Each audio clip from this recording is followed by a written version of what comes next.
व्यवस्था के कारण कोरोना महामारी के दौरान लाखों लोगों की मौत हुई है, लेकिन अभी भी सरकार सतर्क नहीं है। आगामी 1 जुलाई से भाकपा माले द्वारा बिहार में जर्जर व बदहाल स्वास्थ्य व्यवस्था को बदलने के लिए स्वास्थ्य बिहार हमारा अधिकार अभियान चलाया जाएगा। वहीं माले महासचिव दीपांकर भट्टाचार्य ने कहा कि यह अभियान सिर्फ भाकपा माले का नहीं बल्कि सभी लोगों का है।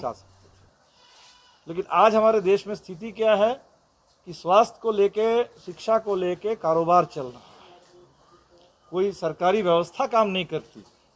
और सरकार से पूछिए तो वो आपको आयुष्मान भारत का एक कार्ड थमा देती है कि 5 लाख का ये आपको हेल्थ इंश्योरेंस ले लीजिए। हम ये भी लोगों से पूछ रहे हैं कि क्या वो आयुष्मान भारत का कार्ड किसी काम में आया इस पूरे कोरोना महामारी के दौर में। हमें ऐसी रिपोर्ट भी मिल रही है जहां लोग कह रहे हैं कि कार्ड है और कार्ड लेकर के अस्पताल गए और अस्पताल वालों ने कहा कि इसमें कार्ड काम में नहीं आएगा, वो कार्ड दूसरी बीमारी के लिए है, तो पहले कहीं से 1 लाख रुपया जमा करिए और तब जाकर के कुछ इलाज होगा।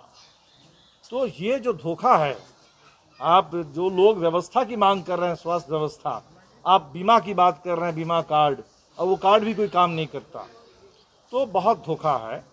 तो एक स्वास्थ्य व्यवस्था और सबके लिए स्वास्थ्य, तो इसलिए हमने ये जो शुरू हम लोग करने जा रहे हैं 1 जुलाई से, स्वस्थ बिहार हमारा अधिकार।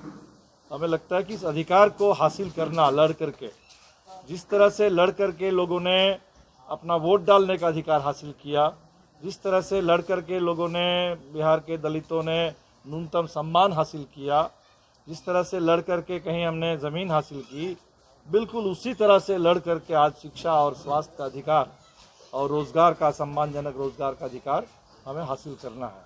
तो एक बड़ा स्वास्थ्य आंदोलन, जन स्वास्थ्य आंदोलन, उसकी ज़रूरत है। जो तीसरी लहर की चर्चा है, तो इसमें सबसे बड़ा सवाल ये बनता है कि हमारे पास जब पहला कोरोना की पहली लहर थी, उस समय तो लोग इंतज़ार कर रहे थे कि वैक्सीन एक बार आ जाएगा तो तब हम कोरोना से निपट लेंगे। तो पूरी दुनिया को वैक्सीन का इंतज़ार था।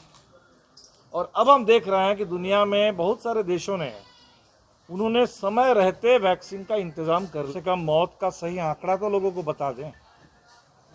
ये तो एक किसी भी देश में एक सरकार की न्यूनतम जिम्मेदारी बनती है।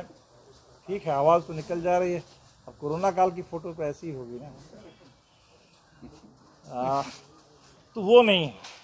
तो अभी हमने देखा कि बिहार में हाई कोर्ट के टोकने के बाद उसमें कुछ आंकड़ा संशोधन किया गया, लेकिन वो कुछ भी नहीं है। जैसे ये जो उदाहरण अभी कुणाल जी ने दिया कि भोजपुर के करीब ये क्या 40% पंचायत, आधा करीब, भोजपुर के समझिए कि आधे पंचायत में 2 महीने का हमने अध्ययन किया, मई और अप्रैल और मई, और 2 महीने के मौत के जो आंकड़े हमारे पास है, वो सरकारी आंकड़े जो पूरे जिले के लिए है, वो तो पूरे जिले के लिए ना, तो उसका एक तरह से 14 गुण। तो इसका मतलब कुछ भी नहीं है सरकार का जो आंकड़ा है। एक तो हम लोगों की ये कोशिश है कि ये मौत के सही आंकड़े इकट्ठे किए जाए। दूसरा है कि इस मौत का, सरकार ने ना तो मौत की गिनती की, ना ही मतलब लोगों को एक अंतिम जो सम्मान भी मिलना चाहिए, वो सम्मान के साथ विदाई भी हम लोग नहीं दे पाए। बहुत जगह आज पूरे देश में चर्चा है कि गंगा जो है शववाहिनी गंगा बन गई है। तो इस स्थिति में तो इसका सम्मान तो सरकार सम्मान नहीं देगी, लेकिन जनता के मन में तो जो हमने जो अपनों को खो दिया है, हम तो भूल नहीं सकते। तो सम्मान की भी बात है। इसीलिए ये जो कार्यक्रम चल रहा है पूरे देश में, हर संडे को लोग अपने खोए हुए प्रियजनों को याद कर रहे हैं, और वो गांव में, मोहल्ले में, हर जगह, और अपने अपने तरीके से, कोई एक दिया जला करके, मोमबत्ती जला करके, कहीं कोई एक उनके फ़ोटो के साथ, कहीं किसी गीत के जरिए मरे हैं, कुछ लाखों में मरे हैं। लेकिन जब वैक्सीन की बात आती है तो वो हमें नहीं बताते हैं कि अभी तक हमने सिर्फ 5% लोगों को भी नहीं वैक्सीन दे पाए। तब वो कहते हैं कि हमने 25 करोड़ डोज दे दिया। 25 करोड़, उसमें बहुत सारे लोगों को एक ही डोज मिला है, दूसरा डोज मिलेगा कि नहीं मिलेगा, कब मिलेगा, कोई भरोसा नहीं है। तो हमें लगता है कि जो बड़ा सवाल है कि सभी लोगों को, हमने जब ये मुद्दा उठाया कि वैक्सीन देना, मुफ्त में देना, ये सरकार का काम है और वैक्सीन पाना, मुफ्त में पाना, ये हमारा हक है। तो देर सवेर नरेंद्र मोदी को भी ये मानना पड़ा और उन्होंने कहा कि अब केंद्र सरकार ये जिम्मेदारी लेगी, जो राज्य के हिस्से में 25% डाला गया था वो केंद्र सरकार मुहैया करेगी। अच्छी बात है, लेकिन अब हमारे पास वो रोड मैप नहीं है कि कब तक मिलेगा।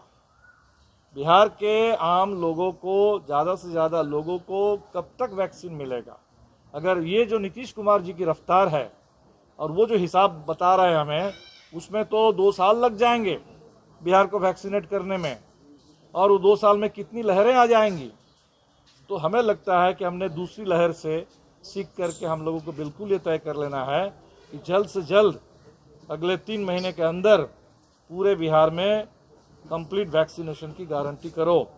और ये डबल इंजन की सरकार अगर वैक्सीन के काम में नहीं आई तो किसी काम की नहीं है। डबल इंजन के नाम पर वोट लेते हैं और दूसरी लहर में आकर के लोगों को मरने के लिए छोड़ देते हैं, ये नहीं चलेगा। तो ये एक बड़ा आंदोलन, हमें लगता है कि जिस तरह से पहले हमने अन्य मुद्दों पर लड़ाई लड़ी है, अब इस कोरोना महामारी के दौर ने हमने ये सीखा है, इसी तरह से करना होगा।